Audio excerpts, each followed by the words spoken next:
Ассалому алейкум. Устод, савол доштам ки ман алҳамдулилло 5 духтар дорам. Мисол духтарон мактаб мехонанд. Мо дар Россия ҳастем. Мактаб то дорони мактаба то раздевалкара сатр пушида мера, а дадорон мекаша. Ба ҳарди имкон мақсад ҳама ҷош маҳкам дароз мисол мепушонум. ҳами сатрша дар дарони мактаб мегиранд. Ҳами дар бораи ҳами гап мезадем чӣ кор кунем. Мақсад дар ҳамаи мактабҳо ҳами хеланд. الله المستعان. همین خیلی وضعیت است. این از ضعیفی مسلمان ها هست. افسوس. لا حول ولا قوة الا بالله. کسی که میتوند به یک دیاری هجرت کند که در آنجا مکتب دخترها علاهیده باشد، مکتب پسرها علاهیده باشد و به این سطر و به این چیزا کاردار نشوند. اصل باید مسلمان در همین بیعه زندگی کند. خیلی بیچاره مردم ما اینقدر 2 میلیون آدم در روسیه زندگی دارد. واقعا وزنین است. برای ما هم فتوا دادن هم سوال به جواب دادن هم وزنین است. یعنی من هم نمیتونم که از نگاه شریعت گویم که ها مجبور هست و بیچاره ها رفتن گیرد. از یک جهت دیگر شریعت ما را به علم و دانش امر کرده است. ما باید علم آموزیم، دانش آموزیم. شریعت ضد جهل است، ضد بیسواد. این شریعت علم است. اولین فرمانش علم آموز است. لیکن باید از نگاهی نه فقط شریعت، از نگاهی همین عقل هم، یعنی این خواه کافر است، آدم خواه مسلمان است، از نگاه عقل هم مهم این که این طلبه خواند. مثلا یک مسلمان در ایتالیا مکتب به بچه نمیماند. میپرسن که چرا بچه تو مکتب نامزد است؟ مکتب در اروپا سخت است. یعنی پرسجوش مسئولیتش وزن است. میپرسن برای چی یک روز نامد؟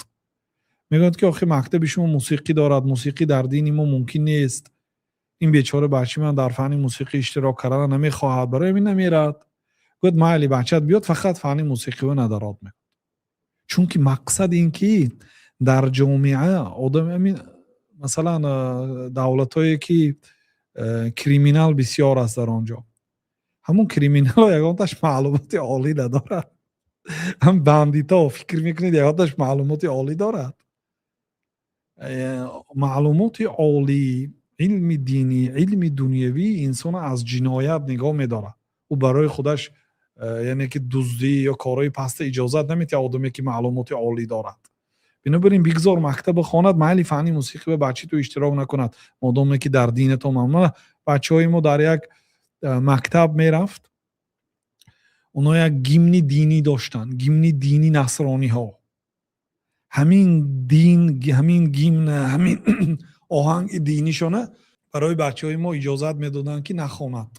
یعنی احترام دین در بعضی جامعه ها دیده میشد.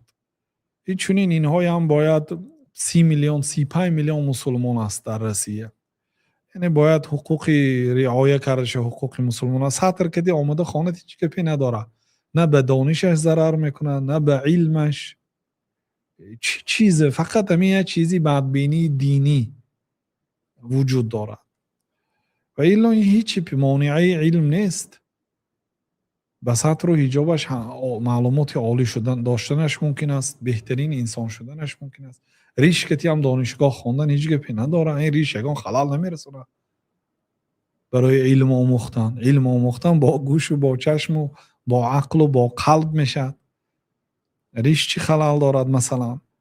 برای همین به هر حال اگر مادامی که مثال غیری سطر با دیگر لباس های داخلیویش که دستاش تا آرنج محکم، گردنهاش محکم، اعضاهاش محکم، لباسهاش وسیع باشد، یعنی این به قدر امکان یعنی از گناه دور ایستادن است.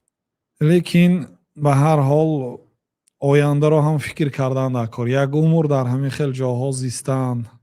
یک عمر یعنی فکر نکنید که فقط ما زیستیم و رزق ما در روسیه هست. میتونید به دیگر جاهای هم روید. هست مثلا بعضی کشورهای بت پرست است.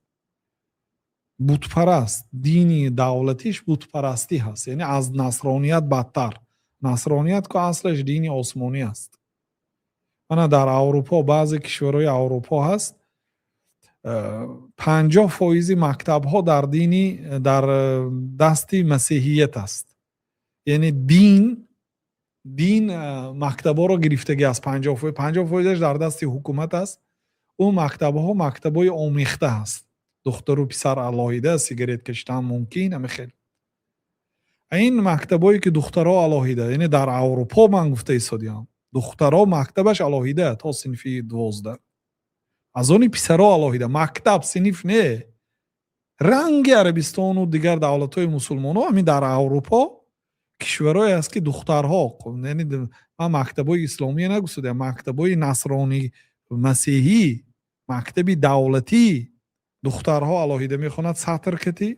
حتی دخترای همین بیدین ها نصرانی های هم سطر پشته میبود، لیکن برآمده کشته میبرفت است. عکسی ما از این مسلمان ها در بسیار کشورها تا مکتب سطر کتی میرن، مکتب در مسلمین سطر کشته میدن، ممنوع هست در دیار مسلمان ها هم در دیار نصرانی ها هم. لیکن عجایبش این دخترای ما همونجا میخوند، دخترای نصرانی ها تا مکتب سریلوچ میبیاد، مکتب در مسلمین سطر پشته میدارد، از مکتب برو مسلمین با سطرش کشته سیگریتش کشته میبره. پدر و مادرش همین مکتب دین وای بده دیگه کن. یعنی اونجا اختیار دارد. خواهید این مکتب مختلط میتید پسر و دخترها ارالش در اینجا درس پرس نمیشد، فقط عشق و محبت و همین خیلی کارا. اگر خواهید که بچه‌تون علم آموزد از نگاهی عقلی نه از نگاهی دینی، مکتبش علاهیده باشه درس میخونه. خلاصه آینده فرزندای فکر کنتون، فقط مادیات فکر نکنیتون، فقط پول، مال، کارخانه، آیلیک. آینده بچه‌ها هم فکر کنن. این مکتبا تاثیرای بد میرساند. همراه بودن با مردمان غیر مسلمان ها. الله اعلم. خواهر. و علیکم السلام و رحمت الله و برکاته.